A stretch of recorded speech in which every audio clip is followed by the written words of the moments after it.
performers, and we think they have potential. Now, I do know that there are some organizations, not so much in the public sector, but more in the private sector, that actually let employees know where they fall in the box, what box you're in. Because if you're with our organization and you're here not meeting expectations with low performance, that employee deserves to know that. They probably deserve to be escorted out of the organization. And that's best for everybody. Likewise, those at the top, that top right, if they know they're in that box, you think they're going to stick around? Even if one of your competitors comes to poach them? Probably. So this is a tool. But let me give you a more realistic example. I worked with an organization a couple of years ago that said, you know, we really want to do some assessment of our talent pool. But we're a small organization. I think there are 150, 200 employees. So they said, you know, we don't want to have all these systems. We need to keep it really simple, which I think is a good idea. And so here's what they did. They got all of their executive team in a room. We took easel pads and paper, put 4 of them in each corner of the room. We broke up the team to be mixed in terms of their training. So we had, this was a city, the police chief and the finance director and the public works director all went to one side at one chart and had their conversation. We really tried to make it a diverse small group. And this was the question we asked them. Who do you see as talent, somebody who we want to make sure we retain in this organization?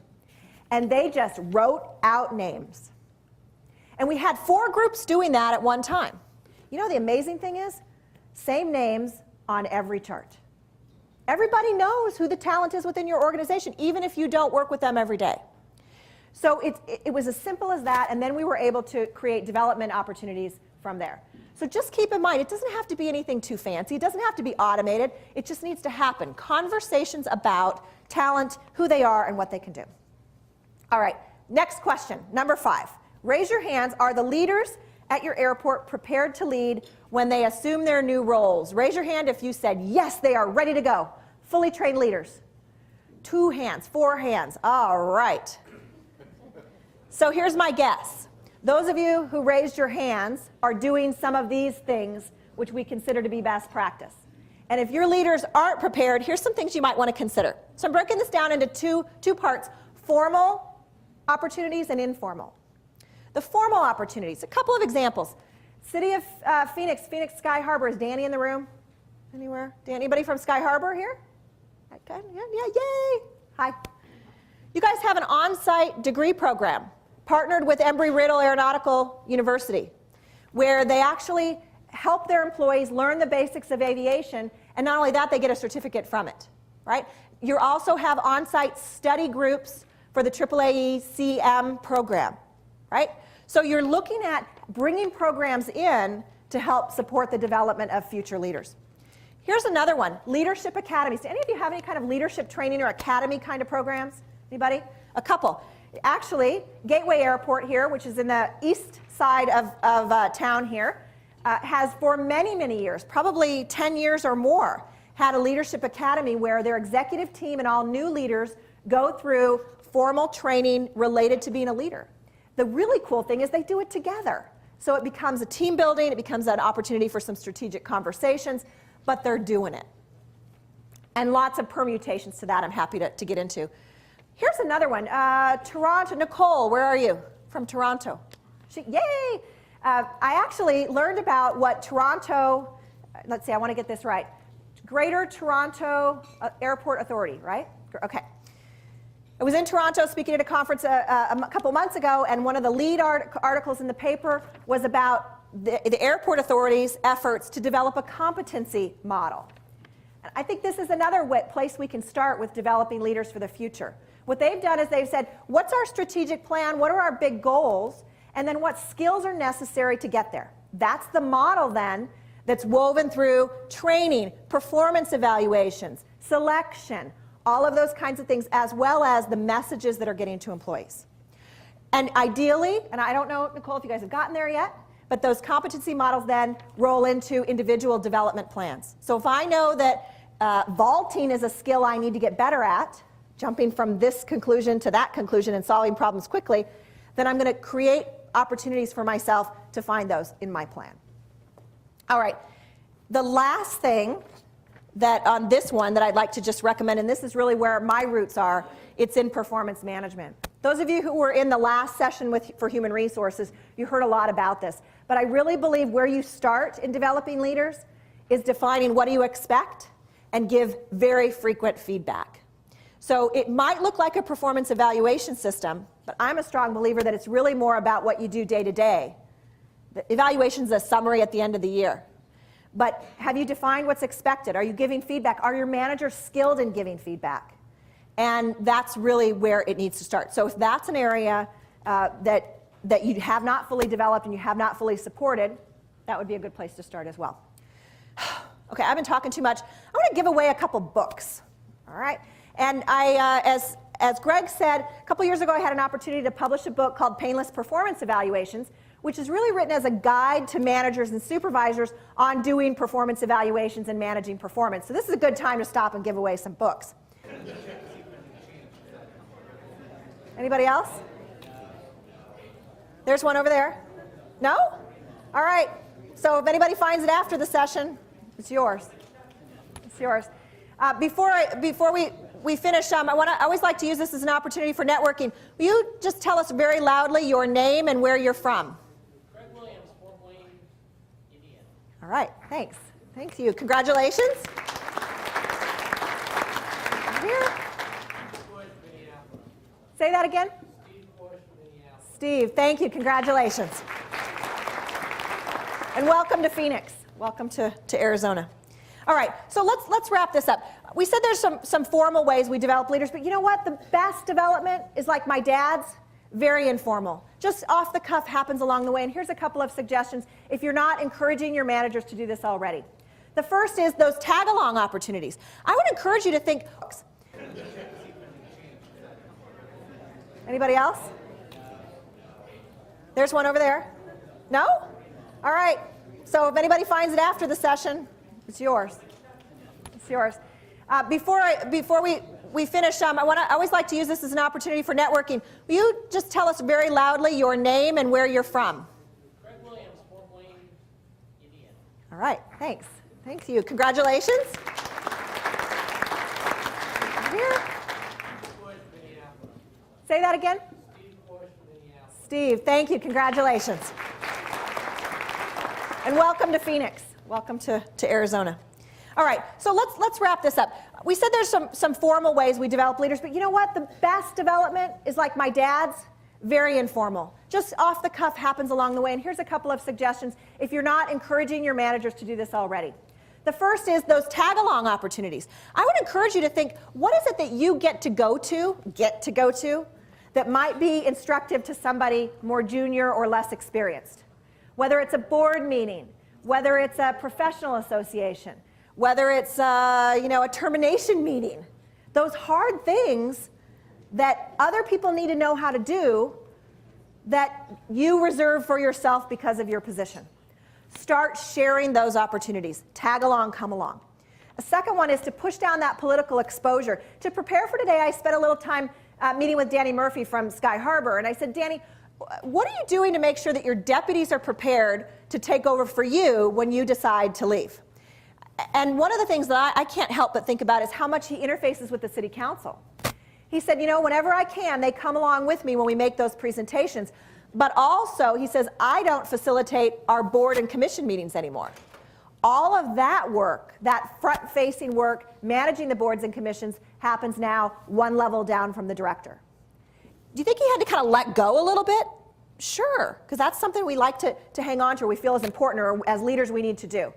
But I would encourage you to think about what is it that you get exposure to that you can push down or let go of in the interest of development of others. Pre and post briefs. Again, this is really simple stuff. Those of you who have military experience, you know these as after-action reviews, but I'm not sure we really do them a lot in our organizations. It's the idea of, as a leader, as a manager, as soon as an event is over or some kind of an incident happens, you get the team together and you say, what just worked and what didn't. I had a wonderful manager early in my career who twice a year we would do an off-site. Now, the off-site was in the basement of our building, so it really wasn't too off-site, but we felt special. We brought donuts and things, right? And in this twice-a-year offsite, we always did the same activity, started with the same activity. Took one of those easel pads, drew a line down the center, put a plus on one side and a minus on the other. This isn't rocket science, right? And those represented what are we doing well, what's been working well for our team, and what do we need to really focus on in the next 6 months? Where do we need to continue to tweak and improve? And I can tell you, exercises like that, as simple as they are, as low-tech as they are what make an organization, make a work unit more productive. And this group I was with, luckily, probably one of the best run organizations I was ever part of. But those are the conversations that work. And I think really what it's about is committing to a culture, defining a culture where development is valued, where you put your money where your mouth is, where people feel like if I come here, I'm going to get better for it. Even if I don't stay with you for 30 years, I'm going to look back on my time with your airport or your organization or working for you as a manager and know that's where I grew, that I was challenged, that I have fond memories of that. So it really is about how do we create a culture here. Last question. Raise your hand. This is the last time, okay? Do employees who are being groomed for promotion leave your airport before they get promoted? Raise your hand if you said yes. Yep, probably the same ones that have those development programs, right? Yeah. So a lot of times I hear managers say, well, if that's the case, why do we even spend the money on training? Why do I do that? Because they're just going to leave. That's the answer, Lotus, you know it. The risk is that, yeah, okay, they might leave, but you know what? What if you don't train them and they stay? Then you get what you get. So it's a matter of recognizing that we can't afford not to be doing development, and especially development at the highest levels for leaders. And I think the statistic from Right Management that came out just towards the end of the year is really telling, and for me it's very scary. They found in their surveys that 84% of employees said they're going to be looking for new jobs in 2011, and that's up from 60%. The economy's starting to turn around for many sectors, and our very best talent is mobile. They can cross division lines, they can cross industries. So what are you doing to retain them? And I think what we do is we let them know that there are stars and we develop them. That's probably one of the strongest retention tools we have. I want to make sure we respect our time today, so I'm going to wrap up, but I need to recognize that, you know, this isn't easy stuff. It's simple stuff, but it's not easy. You just don't say, you know, Andrew, let's just train you right now and then you're good to go. No, it's an ongoing thing. It never ends. You never really get there. And I had an experience similar to that a couple years ago that I'd like to kind of fill you in on, about something that's really hard but worth it. About 4 or 5 years ago, my husband, who is a marathon runner, that's why I said I only do the half marathons because I'm not crazy, okay? But I've got a marathon runner in my house, and he likes to be very active. And I've always had the dream of wanting to go to Africa to see the Serengeti, to see the animals on the savannah. That was always a dream of mine. And we had a little time and a little bit of extra money. This was back in the good old days. He said, let's go this summer.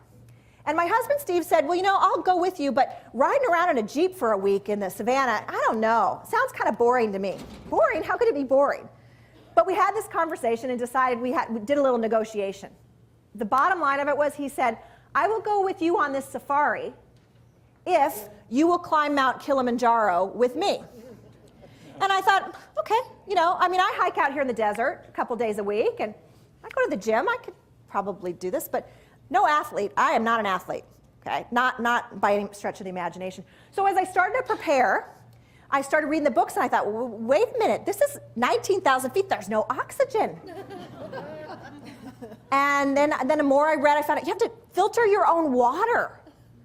There's no water, there's no faucets halfway up the mountain. And I had to sleep in a tent? Come on, am I a tent girl? No. But you know what? I made a commitment. So I prepared, I did everything I needed to do, and you know what? It really wasn't that bad. In fact, let me show you some pictures. It was not a fast trip.